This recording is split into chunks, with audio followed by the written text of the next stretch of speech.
할렐루야. 서로 인사하십시다. 하나님이 여기까지 우리를 도우셨습니다. 앞으로도 인도하실 것입니다. 여호와께 감사하십시다. 은혜 받읍시다. 아멘. 할렐루야. 오늘 추수감사절 참 뜻깊은 주일입니다. 여러분 마음속에 감사로 가득 채워지시기를 주의 이름으로 축복합니다. 추수감사절에 유래가 있지요. 1603년에 영국의 제임스 1세가 왕위에 오르면서 왕권을 강화하기 위해서 영국 국교회를 믿지 않은 모든 신교도들을 극렬하게 핍박을 했습니다. 당시 신교도들을 청교도라 그렇게 부르는데, 이 영국의 청교도들이 극심한 박해를 견디다 못해서 신앙의 자유를 찾아서 영국을 떠나게 됩니다. 1620년도 9월에 102명이 메이플라워라고 하는 180톤짜리 조그마한 범선을 타고 신대륙을 향해서 항해를 시작하게 되는 겁니다. 이제 2달이 넘는 참 힘든 항해 끝에 북미의 프리머스라고 하는 곳에 도착해서 어렵게 정착 생활을 시작하게 돼요. 그의 겨울은 혹독한 추위와 또 식량 부족, 풍토병이 아주 심해서 대표자인 존 카버 지사를 위시해서 거의 절반이나 되는 사람들이 세상을 떠나게 됩니다. 그 남은 사람들이 이제 윌리엄 포드를 새로운 지사로 선출해서 서로를 격려하며, 또 먼저는 해배당을 짓고 그 다음에는 자기의 집을 짓고 또 인디언들의 습격에서 보호해주기를 위해서 하나님 앞에 기도를 드리면서 농토를 개간해서 농사를 짓기 시작합니다. 그들을 도와주는 인디언들이 있어서 그들이 전해준 이 옥수수, 이 경자법을 배워가지고 농사를 지었는데, 그 가을에 풍성한 수확을 거두게 돼요. 그래서 추수를 끝내고 곡식과 과일, 또 야생, 칠면조, 사슴 이런 걸 잡아가지고 성대하게 잔치를 준비합니다. 친절하게 대해준 인디언들을 초청해서 3일 동안 추수감사 예배를 드리고 그들과 함께 먹고 즐거워하면서 잔치를 했는데, 그것이 바로 미국의 추수감사절의 기원이 되는 것입니다. 그래서 선교사들이 우리나라에 전례해 주어서 이 11월 셋째 주일 온 한국교회가 추수감사절로 이렇게 지키고 있는 것입니다. 미국 청교도들에 의해서 근대에 추수감사절이 시작되기는 했지만 사실 그 뿌리는 성경에 있는 거예요. 이스라엘 보면 이스라엘에 3대 절기가 있는데 모두 다 감사절입니다. 유월절, 초막절, 수장절, 이 세 절기가 있는데 그 중에서도 수장절은 오늘 추수감사절과 같은 그런 절기였어요. 모든 곡물을 다 거둔 다음에 그것을 저장하고 우리에게 풍성한 수확을 주신 하나님 앞에 감사하는 절기가 바로 수장절인 것입니다. 그런데 이스라엘의 역사를 보면 절기를 때를 따라 잘 지키고 하나님 앞에 감사하면서 그렇게 살 때 나라가 평안해요, 놀랍게 발전해요, 번영을 이루어요. 그런데 하나님의 선택받은 백성이 돼가지고 하나님 비판하고 우상을 숭배하고 그렇게 나가면 나라가 금방 어려워집니다. 전쟁이 터져요. 기근과 전염병이 막 돌기 시작합니다. 이것이 바로 이스라엘의 반복된 그런 역사예요. 미국이 세계에서 가장 부강한 나라가 되었는데 그것이 어떻게 우연이겠습니까? 복은 누가 가지고 있느냐? 우리가 노력을 많이 한다고 해서 복을 만들어내지 못해요. 복의 근원은 하나님이신 줄로 믿습니다. 우리 노력 위에 하나님이 복을 주시냐 잘 되는 것인데, 하나님이 가지고 있는 복을 누구에게 주시겠냐는 거예요. 하나님 앞에 늘 가까이 하며 감사하는 그런 사람에게, 그런 민족에게 복을 주지 않겠어요? 미국에 가보면 참 인종이 다양합니다. 문화도 서로 다르고요. 총기 사고라든가 그런 갈등 요인이 얼마나 많은지 몰라요. 그런데도 그 나라가 그렇게 부강하게 발전을 하거든요. 그들이 우리보다 뭐 머리가 뛰어납니까? 땅이 넓고 자원이 많다고 해서 그 나라가 꼭 잘 되는 것입니까? 그게 아니에요. 그들의 선조인 청교도들이 감사절을 머릿돌로 해서 그 나라를 세운 거예요. 그래서 미국은 최대 국경일이 추수감사절 있지 않습니까? 시편 50편에 감사로 제사를 지내는 자가 나를 영화롭게 하나니 그 행위를 옳게 하는 자에게 하나님의 구원을 보이리라 말씀을 하셨어요. 오늘도 우리 하나님께서는 감사하는 가정, 감사하는 민족, 감사하는 나라를 찾아서 구원을 보여주시고 영광과 축복을 보여주시고 복을 주시는 하나님이신 것을 믿으시기를 바랍니다. 여호와께 감사하라. 이 말씀은 명령입니다. 모든 피조물로 사는 모든 생명들은 여호와 하나님께 감사하라는 거예요. 왜 여호와께 감사해야 되느냐? 첫째는 창조의 하나님이시기 때문인 것입니다. 어떤 하나님이세요? 창조의 하나님이시죠. 오늘 본문 5절에 보니까 지혜로 하늘을 지으신 이에게 감사하라. 땅을 물 위에 펴신 이에게 감사하라. 큰 빛들을 지으신 이에게 감사하라. 해로 낮을 주관하신 이에게 감사하라. 달과 별들로 밤을 주관하게 하신 이에게 감사하라. 즉 만물을 창조하신 하나님께 감사하라, 감사하라 계속 반복하고 있어요. 창세기 1장에 보면 하나님이 태초에 천지를 창조하셨는데 홀로 창조하셨어요. 창조하신 다음에 하나님께서 감탄을 하셨습니다. 보기에 참 좋다, 보기에 참 좋다, 심히 좋다. 좋다는 말을 7번이나 연발을 하십니다. 첫 번째는 하나님이 가라사대 빛이 있으라 했지 않습니까? 빛을 만들어 놓고요, 하나님이 보기에 좋다 그랬어요. 그러니까 빛에 대해서도 감사할 줄 알아야 돼요. 여러분, 어둠이 있어 봐야, 어둠이 우리를 탁 삼키고 봐야 정말 빛이 얼마나 소중한가 이것을 알 수가 있습니다. 여러분, 사실은요, 빛에서 모든 에너지가 나오고 모든 식물도 거기서 다 나오게 되어 있는 거예요. 모든 식물은 빛을 받아서 물과 탄소 동화 작용을 해가지고 자라서 열매를 맺고 채소를 우리에게 공급해주고 그렇게 되는 거 아니겠어요? 바다에 플랭크톤도 말이죠, 이 빛이 있는 곳에 서식을 하는 것입니다. 그래서 그것들이 물고기에 밥이 돼가지고 물고기가 번성하고 해초류가 막 자라고 우리가 그걸 먹고 사는 것이죠. 동물이나 식물이나 먹을 수 있는 모든 것은 다 빛에서 나온 거예요. 사실은 우리가 먹는 것을 빛을 먹고 사는 거예요. 사실은요. 그리고 궁창을 보고도 감사하라 그렇게 말씀을 하고 있습니다. 성경 말씀 보면 궁창을 지으신 다음에는 좋았더라 그런 말씀이 없어요. 좀 이례적이죠. 궁창은 왜 좋았다는 말을 안 하셨을까? 이 궁창은 공중 권세 잡은 마귀가 점령하는 곳입니다. 그런데 지금은 마귀가 활동을 하지만은 예수님이 재림하시면은 그 마귀를 쫓아내고 그 궁창에 어린 양 공중 혼인 잔치를 베풀게 되는 것입니다. 그래서 장차 예수님이 재림할 때 장엄한 혼인 잔치가 펼쳐질 것이 바로 궁창이에요. 그래서 믿음으로 예수 그리스도를 바라보면서 감사하라 그렇게 말씀하세요. 또 바다와 육지를 보면서도 감사하라 그렇게 말씀하십니다. 바다가 있다는 것이 얼마나 감사한지 몰라요. 바다는 보기만 해도 그냥 가슴이 다 그냥 막 튀어진 것 같아요. 마음이 얼마나 상쾌했는지 몰라요. 물론 저기 숲속에서도 산소가 나온다고 하지만요, 사실은 바다에서 산소가 많이 생산이 된다는 것입니다.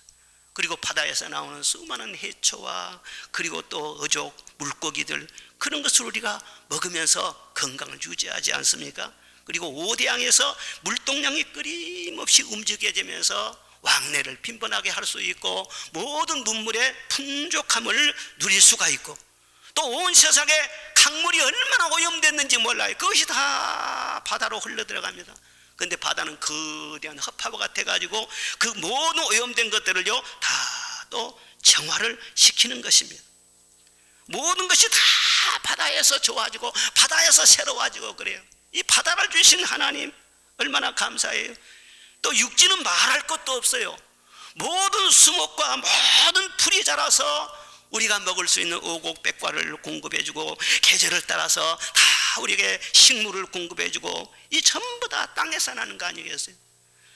사실 농사를 지어보면요 흙이 얼마나 좋은지 몰라요. 무엇이 됐든지 흙에다 딱 씨앗만 뿌리면은요 거기서 자라나요. 예? 먹을 채소가 나오고 거기서 곡식이 나오고 말이죠. 계절을 따라서 오곡백과 물을 익어서 우리 모든 것을 풍성하게 먹게 하여 주시고 우리에게 부족함이 없게 채워주시고 이 땅에다가 집을 짓고 살게 하시고 공장을 짓고 살게 하시고 도로를 닦아서 왕래하게 하시고 그러니 육지를 주신 하나님 얼마나 감사해요. 또 하나님이 지으신 해와 달과 별들을 보면서 하나님을 찬양하고 감사하라 그렇게 말씀하십니다. 저 천체의 하늘의 별과 하늘의 태양과 그런 모든 하나하나가 얼마나 아름답고 장엄합니까? 저 하늘에 태양이 있기 때문에 거기서 에너지가 나와가지고요 모든 만물이 생동하지 않습니까? 밤에 달이 있기 때문에 밀물과 썰물이 있어가지고 바다의 모든 생물이 다 번성하지 않습니까? 하늘의 별들이 얼마나 숫자가 많은지 몰라요. 너무나 많아가지고 아무리 세어봐도요 다 셀 수가 없어요. 어떤 사람은 몇 천억 개라고 그러고 어떤 사람은 몇 십조라고 그러고요 종잡을 수가 없어요. 그런데 하나님께서 그 하나하나를 다 창조하시고 성경에 보면은 거기에 이름까지 다 붙여주시고 얼마나 섬시하신 하나님인지 몰라요. 별들의 이름을 다 세시고 헤아리시는 그 하나님께서 우리 한 사람 한 사람의 형편을 모르시겠어요? 그 지혜와 자상함으로 우리 한 사람 한 사람을 다 살피시고 여기까지 인도해주고 계시는 줄로 믿습니다. 하늘의 별들을 보면서 섬시한 하나님을 찬양하라. 공중의 새와 물속의 물고기들을 인해서도 찬송하라. 새들이 습속에서 날고 물고기가 물속에서 떼를 지어서 헤엄치고 다니고 얼마나 아름다운지 모릅니다. 모든 생물은요 다 사람들과 함께 사는 것입니다. 만약에 환경이 오염이 돼가지고 습속의 새들이 다 죽어버린다거나 이 물고기가 다 죽어가지고요 붕붕 떠서 뒤집어진다든가 그러면 사람도 같이 죽는 것입니다. 공중에 새들이 날아다니고 바다가 흉년들지 아니하고 풍성하고 그러기 때문에 우리가 다 이 세상에서 살아갈 수가 있는 것이죠. 짐승들로 인해서도 감사해라. 다 필요해서 하나님께서 이름 모를 곤충이나 미물들도 다 창조하신 거예요. 그래서 먹이사슬을 이루면서 모든 생명이 번성하고 또 생육하도록 그렇게 다 만드셨습니다. 쓰레기 더미에 지렁이를 넣어놓으면요 지렁이가 그 쓰레기를 다 분해시켜가지고 청화시킨대요. 그리고 옥토로 그것을 만들어버리는데 지렁이 한 마리까지 하나님께서는 필요하기 때문에 다 그것을 창조하신 거예요. 이 모든 하늘과 땅과 물과 빛들과 모든 만물을 창조하신 하나님을 인하여서 너는 하나님께 감사해라. 홀로 하나님이 다 창조하셨고 하나님의 지혜와 능력으로 다 그것을 지으셨고 누구를 위해서 그 모든 것을 만드셨느냐? 우리를 위해서 창조하신 줄로 믿습니다. 그 하나님의 사랑과 지혜의 풍성함을 인해서 그 아름다운 세계를 보면서 하나님 앞에 너는 감사하지 않겠느냐? 성령 충만한 사람은요 하나님이 지으신 세계를 보면서요 그렇게 감동을 받는 거예요. 하나님을 사랑하고 영감이 뛰어난 사람의 공통점이 무엇이냐 하면은 이 창조의 세계를 보면서요 시를 많이 써요. 찬송을 많이 불러요. 다윗도 보면 시편에 하늘이 하나님의 영광을 선포하고 궁창이 그 손으로 하신 일을 나타내는도다. 멋지지 않습니까? 여호와 우리 주여 주의 이름이 온 땅에 어찌 그리 아름다운지요 주의 영광이 하늘을 덮었나이다. 그렇게 표현을 합니다. 또 중세에 프란시스도 아주 영감이 뛰어난 사람이었어요. 우리 찬송가 있지요. 온 천하 만물 우러러 다 주를 찬양하여라. 저 금빛 나는 아침에 저 은빛 나는 밝은 달 하나님을 찬양해라.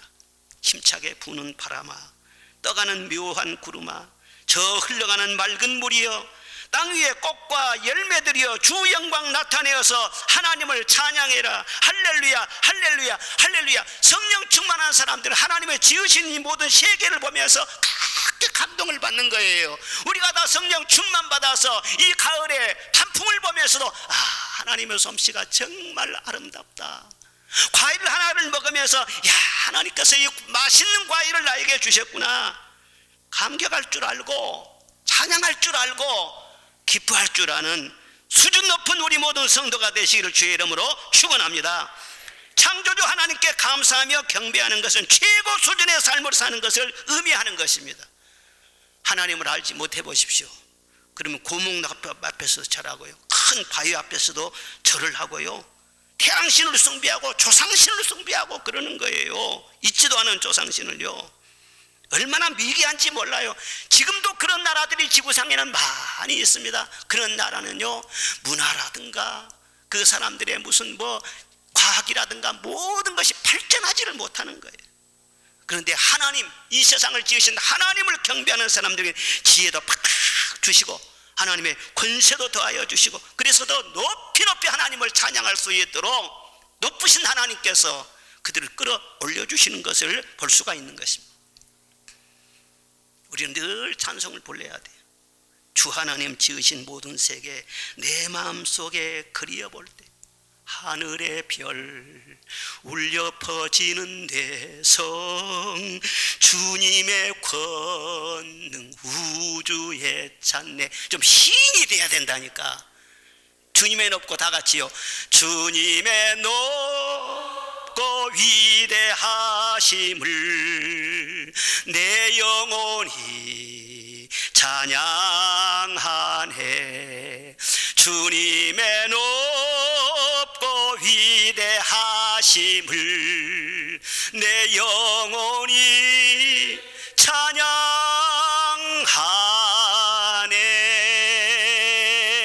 창조의 하나님만 감사하고 찬송해도 그의 인생은 절대 잘못되지 않습니다.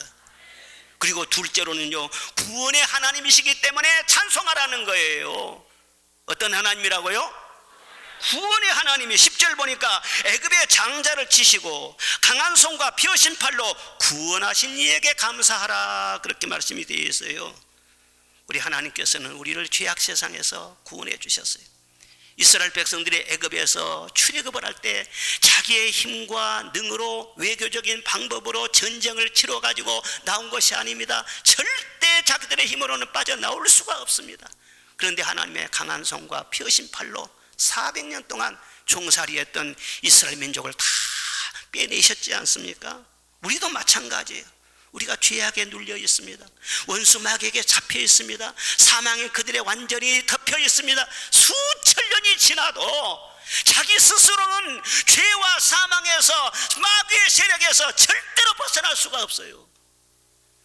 그런데 하나님께서 그 아들 예수 그리스도를 보내주셔서 그 아들로 말미암아 우리에게 참 자유를 주신 줄로 믿습니다. 얼마나 감사한지.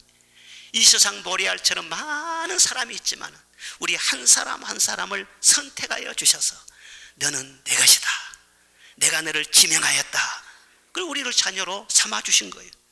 도대체 하나님은 언제 우리를 택하여 주셨을까? 고린도전서에 보면은 만세전에 택하셨다 그랬어요. 에베소서 1장에 보면 창세전에, 이 세상이 존재하기도 전에 우리를 택하셨다 말씀을 하셨어요. 데살로니가후서에 보면은 처음부터 우리를 택하셨다. 갈라디아서 말씀 보면은 어머니 태로부터 내가 너를 택정하였다 말씀을 하셨어요. 또 요한복음에서는 너희가 나를 택한 것이 아니고 내가 너희를 택하여 세웠다, 그렇게 말씀을 하시는 거예요. 이 선택은 너무너무 놀라운 비밀이에요. 여러분, 가게에 가서 이 넥타이 하나를 고르라 하더라도요, 나는 못 고르겠더라고. 그만한 것이고 다 좋은 것 같으니까 못 고르요. 한참 고민을 해야 돼. 그런데 이 많은 세상 사람들 중에서 우리 한 사람 한 사람을 택하여 주셨다는 거, 하나님께서 어떻게 보고 나를 택하셨을까? 신비하지 않습니까? 이 세상 사람들은 사람을 택할 때는 다 똑똑하고 잘나고 실력 있고 그런 사람을 택한 거예요. 그런데 하나님의 기준은 또 그것도 아니에요. 어떻게 보면 다 고르고 남은 찌꺼기 같은 사마리아 여인, 기생 라합, 삭개오 같은 그런 사람, 바디메오 같은 그런 사람, 어떻게 보면 참 비천하고 쓸모없는 그런 처지리기에, 그런데 그들을 선택하셔서 주님을 만나게 하시고 미련한 자를 지혜롭게 하시고 약한 자를 강하게 하시고 천한 자를 존귀하게 만들어주시고, 하나님께서 그렇게 우리를 선택하신 거예요. 왜 약하고 천한 우리들을 선택하셨을까요?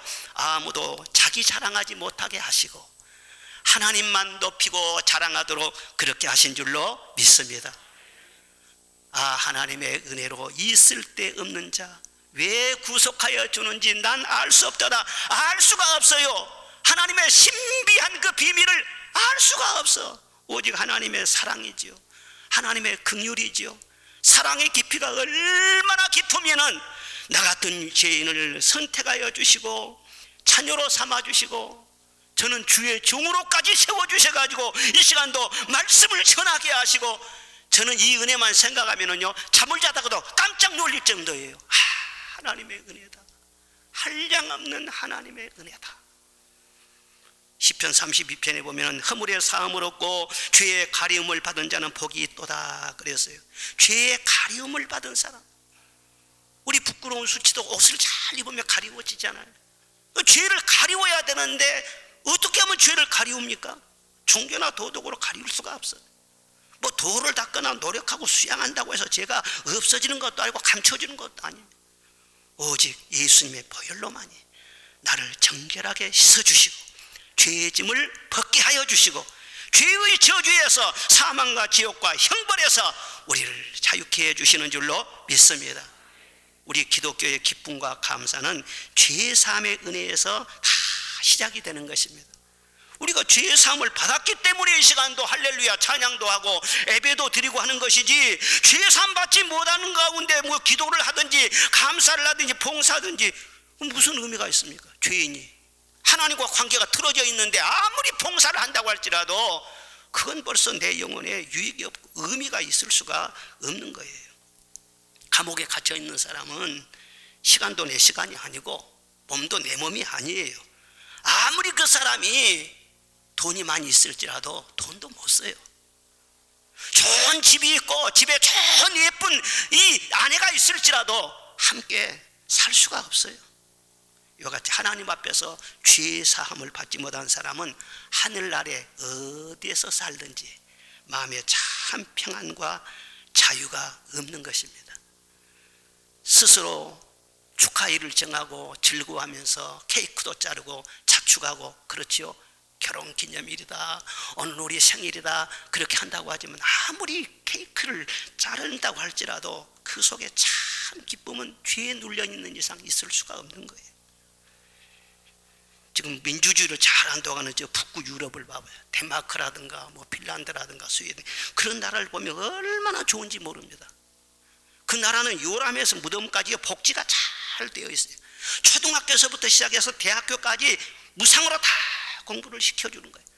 노인들에게도 가난한 사람들에게도 복지 혜택이 얼마나 골골하게 잘 돌아가는지 모릅니다. 의료 혜택 좋습니다. 생활보장 다 해줍니다. 얼마나 잘 됐는지 몰라요. 그런데 이상한 것은요, 지상낙원이라고 하는 그렇게 잘 사는 나라에서 알코올 중독자가 많고요, 마약 중독자가 그렇게 많고요, 우울증 환자들, 불면증 환자들이 그렇게 많다는, 그리고 자살률도 훨씬 높아요. 후진국들보다도 훨씬 높아요. 이상하지 않습니까? 왜 그렇게 좋은 나라에 살고 있으면서 방황하고 살기 싫다고 그러고 스스로 목숨을 던지고 그러냐 그 말이에요. 우리는 분명히 알아야 됩니다. 인간의 문제는 물질의 문제가 아니에요. 복지의 문제가 아니에요. 노후 문제도 아니에요. 요즘 우리나라 젊은이들이 집값이 너무 비싸가지고 평생에도 집 못 사겠네, 그래서 좌절하고 뭐 좋은 직장 구하지 못해서 힘들다 하고 여러 가지 그렇게 말을 하는데, 사실 인생 문제는 경제 문제가 되기는 되죠. 그러나 그게 전부가 아니라는 거예요. 내면의 문제예요. 영적인 문제예요. 예수님 뭐라 그랬어요? 아무리 좋은 물이 있고 아무리 좋은 경제가 있고 아무리 좋은 혜택이 있을지라도 이 물을 마시는 자마다 다시 목마르려니와 그래서 사람이 떡으로만 살 것이 아니라 말씀을 하셨어요. 내면이 채워지지 않으면 껍데기밖에 없어. 텅 비어가지고요 사는 재미가 없어. 인생에 의미가 없어. 미국의 바이올라 대학교 데디어스 윌리엄스라고 하는 교수가 어떤 칼럼에다가 기고를 했는데, 그 내용이 지난주에 그 국민일보 미션란에 톱 기사로 쭉 떴어요. 그걸 제가 보면서요 상당히 공감을 했습니다. 그 제목이 뭐라고 됐느냐, 지금 세상에서 가장 빨리 퍼지는 종교는 자기 숭배라고 하는 종교라, 그렇게 말을 했어요. 즉 자기를 우상화하는 것입니다. 자신을 즐기는 것이 인생의 목표라고 생각하는 사람들이 많아진다는 것입니다. 현대판 나르시스트라고 하는 사람들이 많아진다는 것입니다. 물론 성경에도 말세가 되면은 고통하는 때가 이르게 되고, 자기를 사랑하고 돈을 사랑하고 쾌락을 사랑하고 이 세 가지 사랑에 빠진다고 분명히 말씀을 하고 있어요. 그런데 지금 바로 그런 세대가 된 것입니다. 그 사람들은 뭐라고 말을 하느냐, 사람이 죄일 되는 목적은 자신을 영화롭게 하고 자신을 영원토록 즐기는 것이다, 그렇게 생각을 한다는. 인생은 즐기는 것이다, 나 하고 싶은 대로 사는 거야, 나는 나야, 아무에게도 간섭받지 않을 거야, 그렇게 자기를 우상화하면서 자기 숭배를 하고 사는데, 그렇다고 해서 거기서 만족이 옵니까? 그 폐해가 너무 크다는 거예요. 자기에게 집중하면 할수록 점점 더 고독해지고, 그 사람은 인격적으로 추해지고 불만이 쌓이게 되고 불안과 두려움에 쌓인다는 거예요. 여러분, 인생이라는 것은요 자기 숭배해서 되는 것이 아니에요. 인생이란 것은 만남이에요. 영원한 분을 만나야 되고, 참 친구를 만나야 되고, 여자분들은 좋은 남편을 만나야 되고, 참된 분을 만나야 되는 거예요. 현대인들의 정신적인 이런 방황과 고독과 파멸은요 진정한 만남을 걷지 못하기 때문에 오는 거예요. 예수님 말씀하셨어요. 길이요 진리요 생명이다. 나는 나에게 오면은 하나님 아버지를 만난다. 영생의 길이 열릴 것이니라. 할렐루야. 주 예수님을 만나서 그 크신 사랑에 감사하며 주님만을 위해서 살려고 하면은 주님이 나를 위해 주실 줄로 믿습니다. 내가 나만을 위하고 다니면은요, 네 혼자 살아봐라 그럴 거 아니에요. 그런데 나를 위해서 죽으시고 사신 주님만을 위해서 살아 죽으나 살려고 하면은 주님이 나를 위해 주시는 거예요. 할렐루야. 그래서 그 인생이 행복한 사람은 우물가에 있는 여인처럼 막 마음에 기쁨이 막 샘이 솟아나게 되고, 불안과 고독과 모든 두려움에서 벗어나게 돼요. 참된 만족과 감사가 넘치게 돼요. 제가 그렇지요.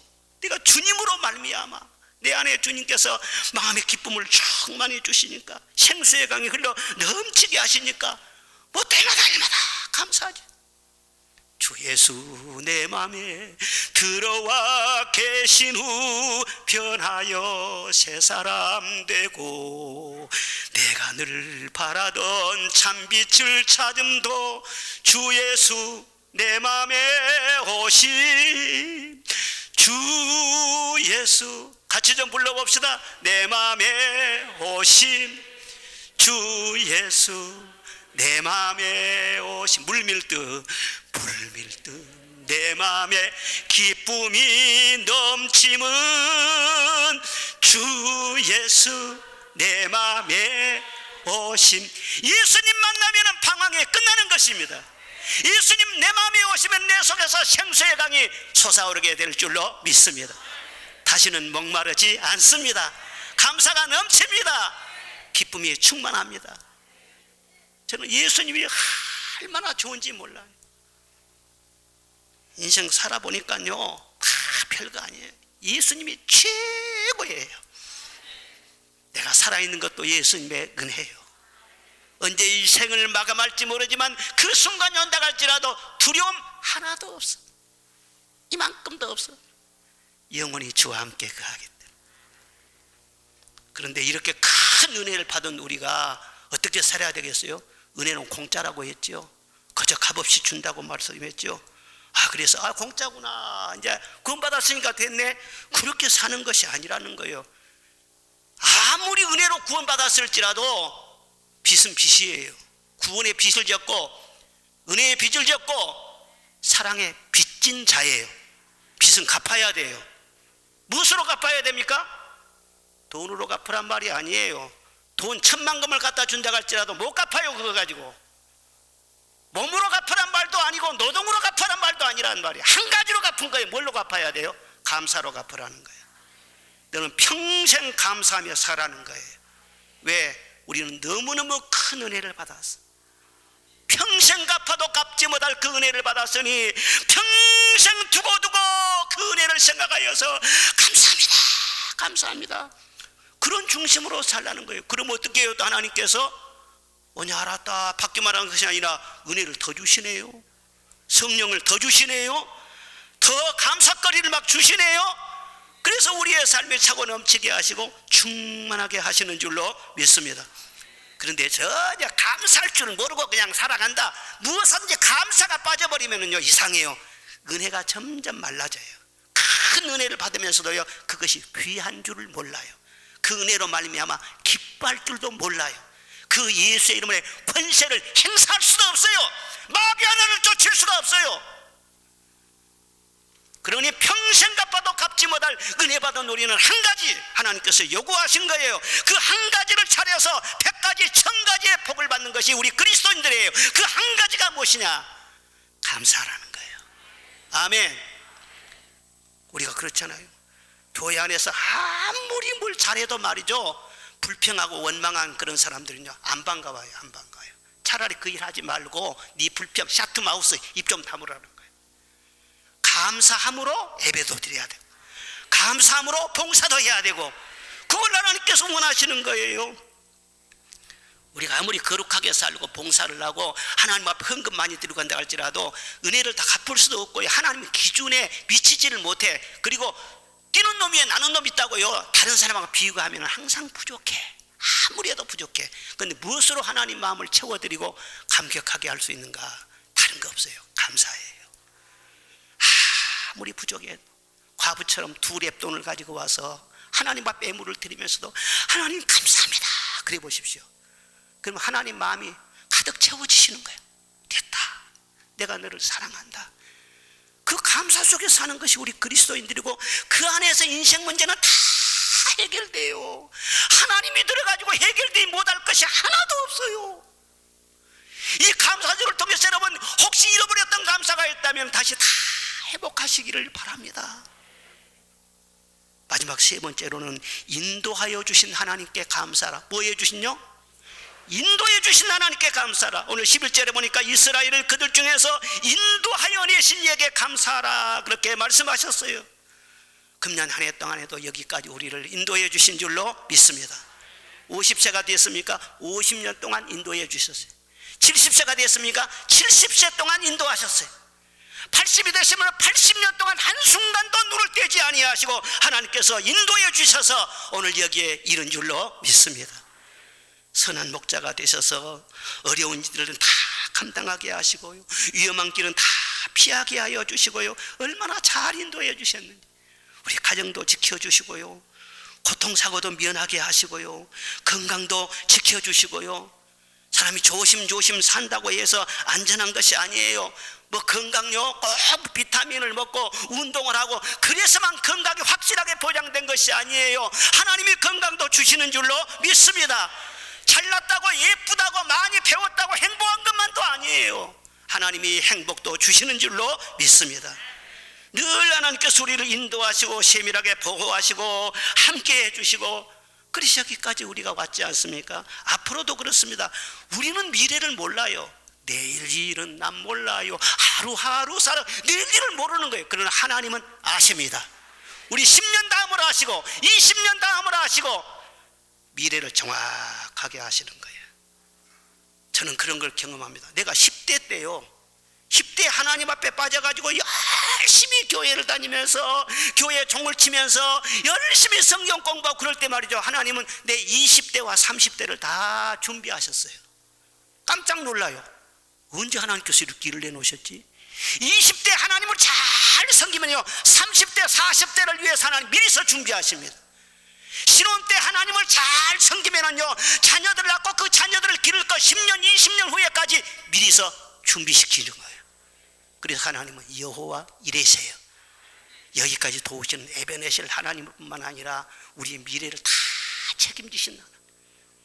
하나님과 관계가 떨어져서 나 혼자 아무리 해봐도 안 된다니까. 근데 하나님과 딱 붙어가지고 하나님께서 챙겨주시는 것이 얼마나 큰지요 말로 할 수가 없어.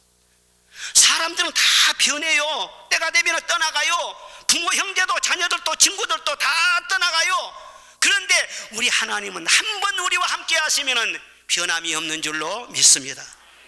내 주와 맺은 언약은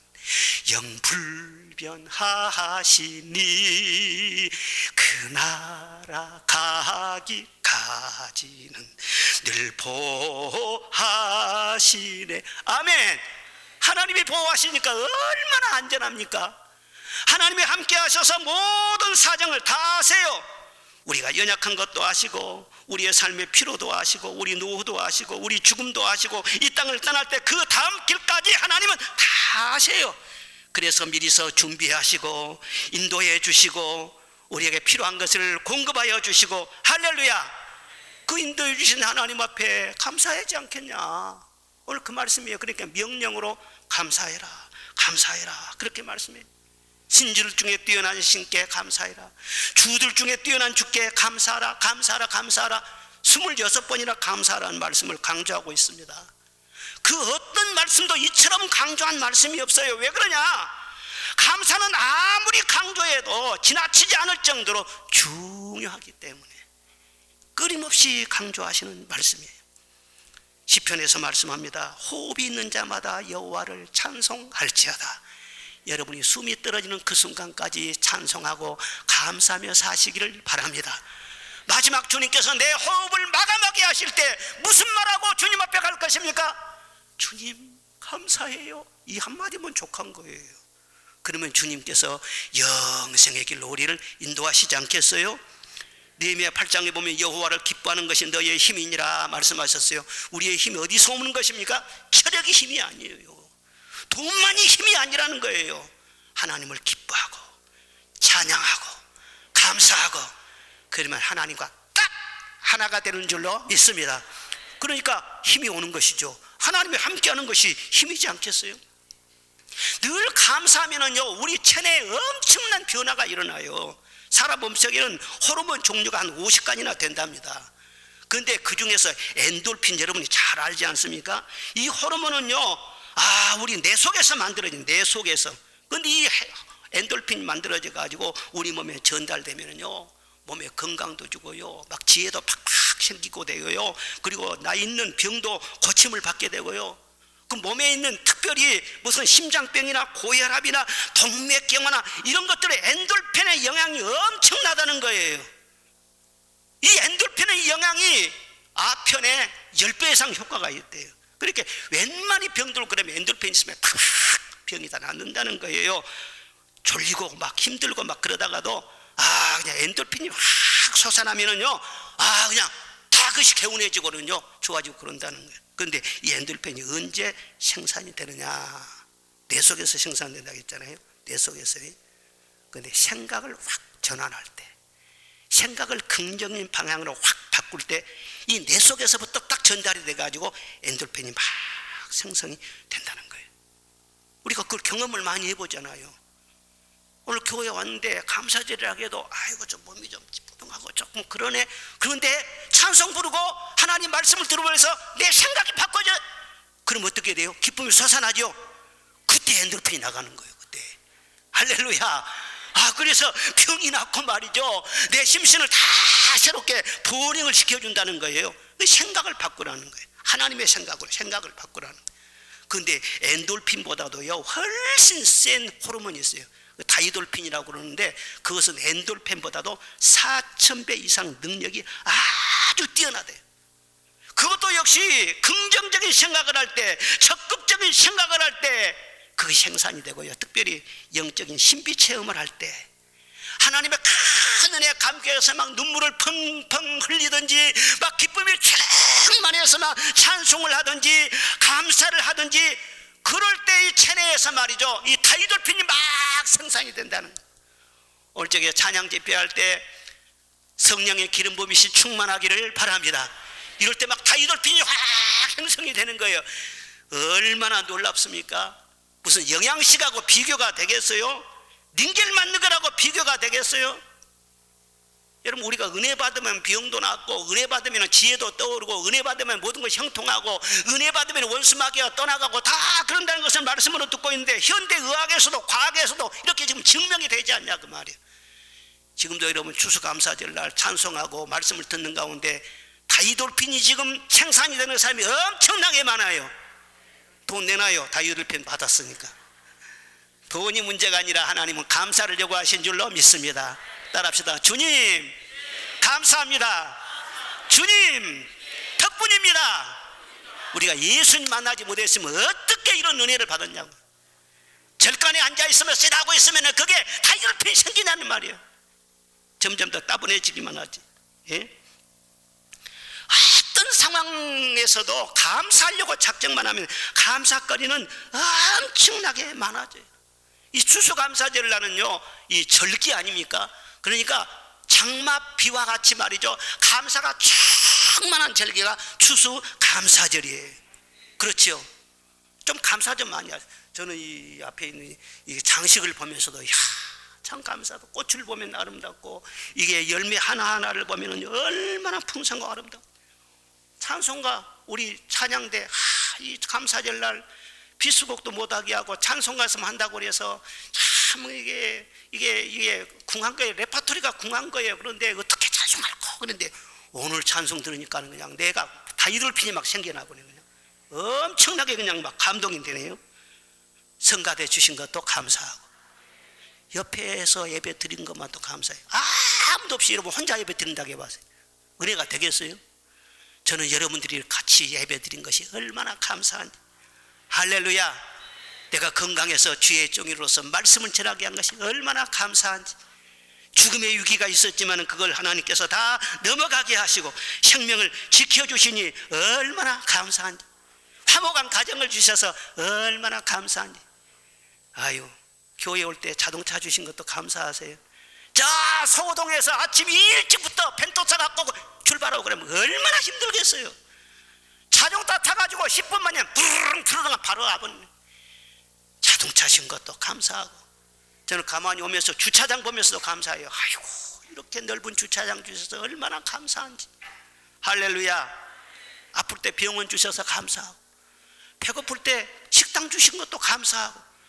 저는 식당에 가면은요, 그 서빙하는 분들이나 그분들이 진짜로 감사한 마음이 있어요. 야, 정말 돈 몇 푼 받는다고 우리 집에서도 이렇게 준비해 주기 어려운데 이렇게 귀한 음식 준비해서 먹일 것을 주시는구나.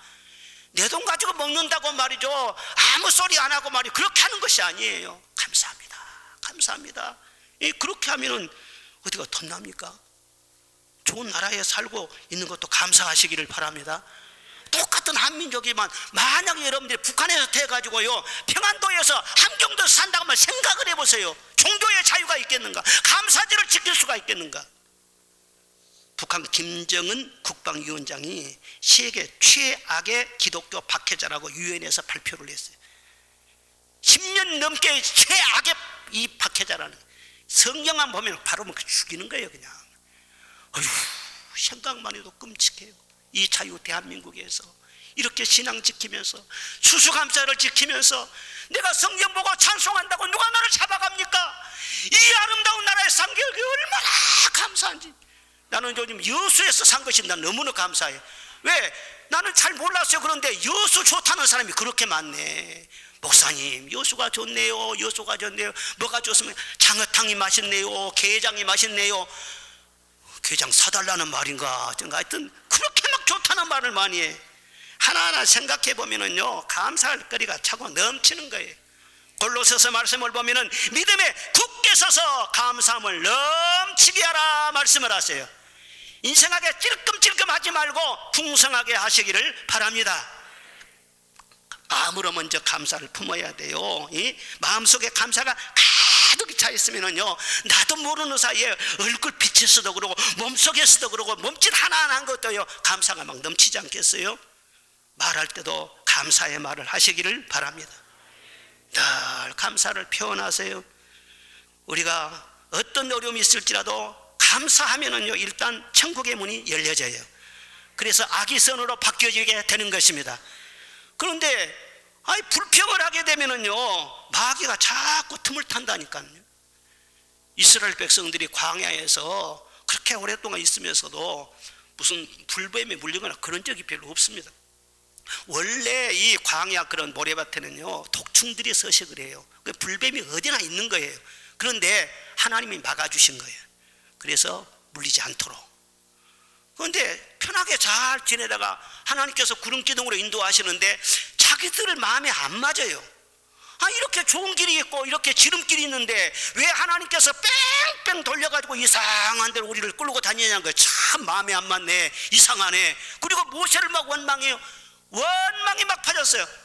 그 하나님께서 노여워하셨어요. 너희들은 내가 너를 인도하고 함께 하는데도 감사할 줄 모르는구나. 그리고는 하나님께서 보호막을 딱 제껴버리니까는요 불뱀이 나와가지고 막 온몸이 막 퉁퉁 부고 독이 퍼져갖고 입이 막 이만큼 나오고, 입이 이만큼 나온 사람은 불뱀이 물린 사람이에요. 투덜투덜 불평하고 다니는 사람은요 그거 위험한 사람이에요. 그거 여러분 불평하면은요 마귀한테 초청한 거랑 똑같아요. 어서 오시오 하는 거랑 똑같은 거예요. 절대 여러분 입술을 지키시기를 바랍니다. 어떤 요령이 있어도 불평하지 말고 하나님 앞에 예배 잘 드리고 찬송하고 기다리면은 하나님께서 감추어 주신 놀라운 길로 인도하여 주실 줄로 믿습니다. 여러분 뜻대로 돼야겠습니까? 하나님의 뜻대로 돼야겠습니까? 내가 내 인생이지만 내 뜻대로 되는 것이 꼭 좋은 것이 아니에요. 저도 지금까지 살아오면서 내 뜻대로 인생이 다 된 것이 아니었어요. 내 결혼도 말이죠. 내가 하려고 했던 사람이 있었다니까. 나도 있었어요. 그런데 그 여자가 나를 매몰차게 차버렸어요. 하나님이 그렇게 시킨 것이죠. 그때 차기를 잘했지.